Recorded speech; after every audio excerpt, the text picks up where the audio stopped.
there, writers and muse daters. I am super excited to be here today with Barbara Zito.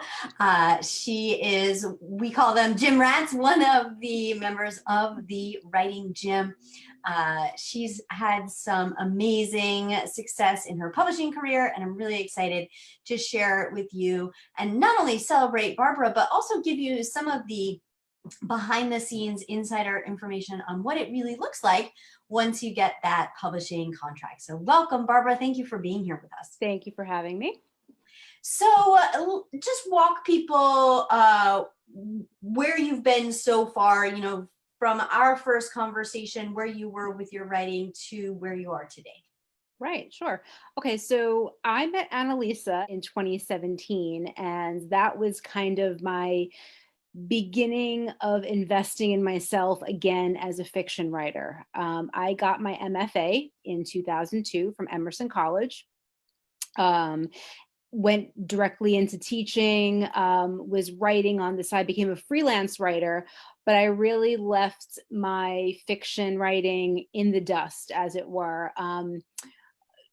It's more fun sometimes to get a paycheck for your writing, which is what I've been doing for the past 16 plus years. So, you know, sad to say, but yeah, I am a freelance writer. I get paid to write for publications, both online and in print. I love my life, my writing life. I'm also an advisor in career development at Rutgers University, which is where I just started right when I met with Annalisa. But I made the investment in myself to come back to fiction writing because I've always wanted to be a novelist. So what I did was I signed up for the writing gym, and I turned my MFA thesis, which was a screenplay, into a novel. And I've worked with Annalisa and really hit the ground running as far as that was concerned with reaching out to agents, querying people. So I pitched After Taxes, my book, and about a week later, I got this email from an editor at a publishing house called Literary Wanderlust and said, "We'd love to see some pages." Sent some pages, didn't expect much, kept querying. They got back to me and said, "Let's see the whole thing." Okay, sent the whole thing.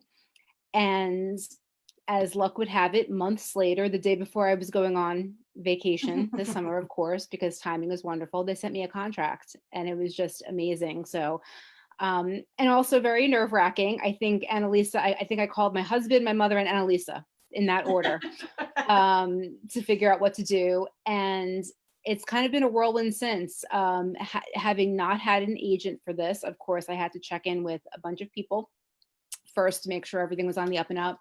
Spoke to a lot of writers, got a lot of good encouragement, and actually no bad feedback on what I was doing. So it felt really good, and I signed, and here we are. So, wow, and it has been a really amazing journey. You know, watching you grow as a writer, watching you step into embracing your fiction, really becoming a novelist, and you know, your novel is hilarious, and I can't wait for people to read it. That's really exciting. So let's go back to, you know, when you and I got on the phone. I mean, obviously we were like jumping up and down, and we were so excited, and you know, there was a lot of celebration happening. And I had done some research, you know, on your behalf.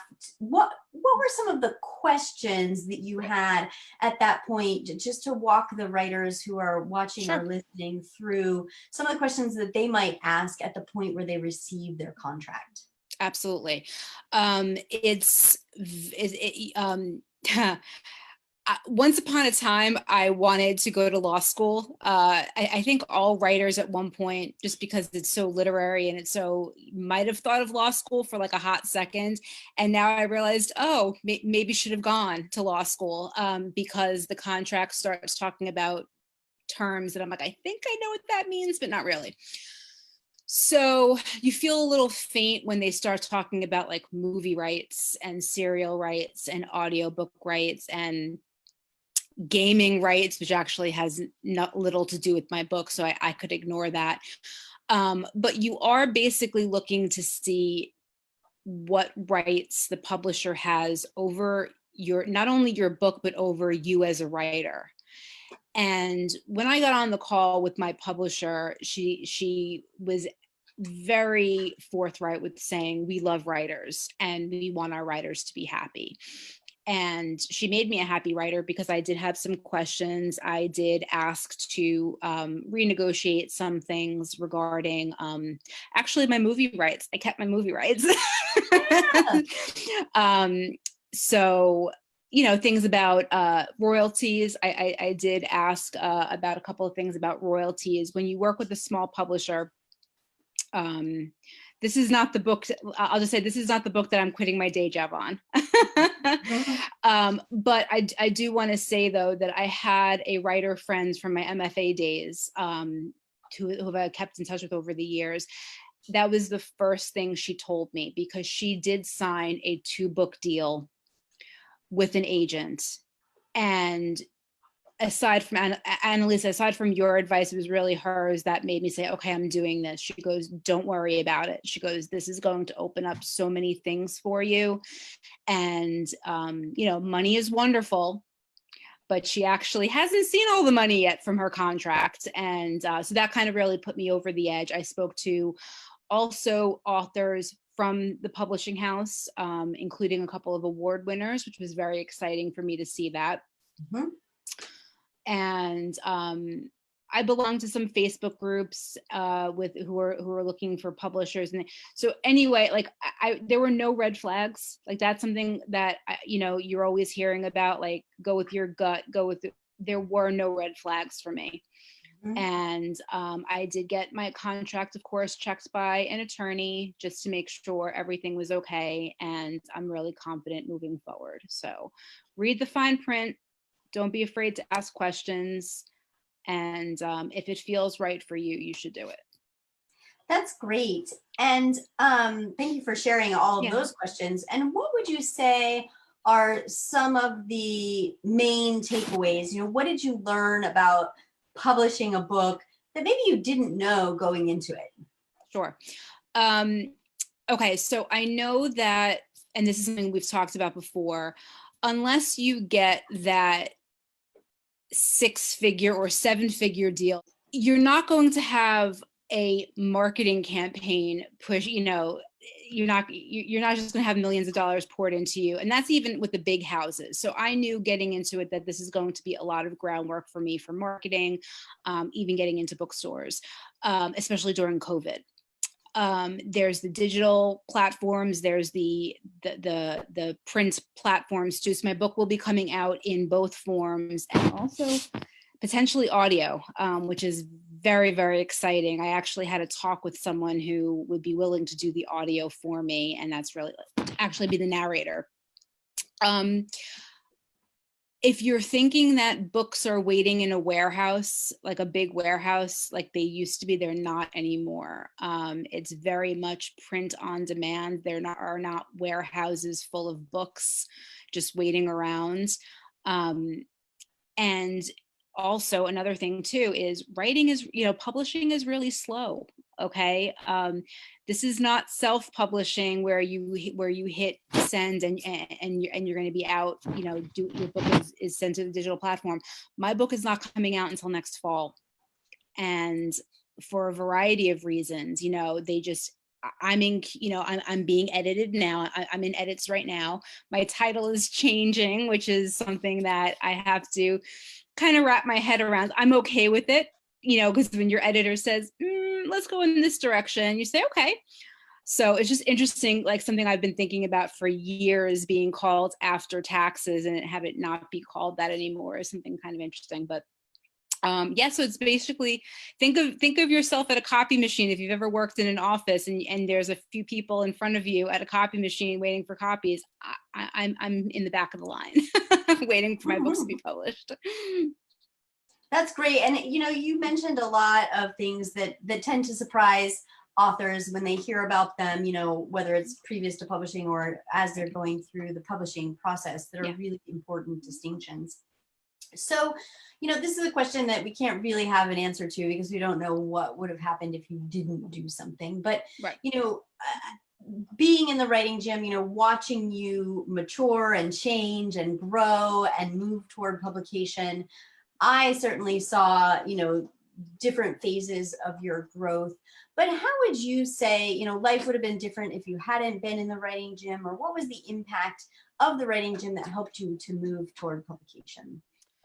It made me believe that I could be a novelist, and actually complete a book, which I hadn't done in the past. I'm not one of those writers who has a drawer full of unfinished things, okay, which many people do. I'm not one of those, okay. I either metaphorically burned the bad stuff, or deleted files or something like that, or just really tore out pages and they're in the recycling pile. I'm a perfectionist, so I had to learn to kind of undo some of that. I'm also a plantser. As much as I would love to sit down with just an idea and see where it goes, I need to know where I'm going. But I would say I'm more like an improv actor as a writer, so, and improv people, they know where they're supposed to end in a scene if they don't know how they're going to get there. So that would be my approach to writing, is I need to know where I'm going, but it's okay if I take a little bit of a meandering path to get there. So I needed to get my confidence back. And Annalisa, we've talked about this a lot. MFA programs. Now, I was in an MFA program. I hate to age myself, but I was in it before the social media age and the digital age. But I didn't really form my community. I was a very shy writer back in the day. I still am, but it's just different now. And I feel like I'm a grown up, as opposed to when I wrote this screenplay years ago.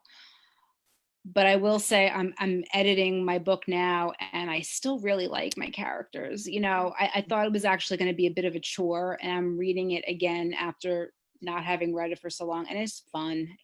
I like it.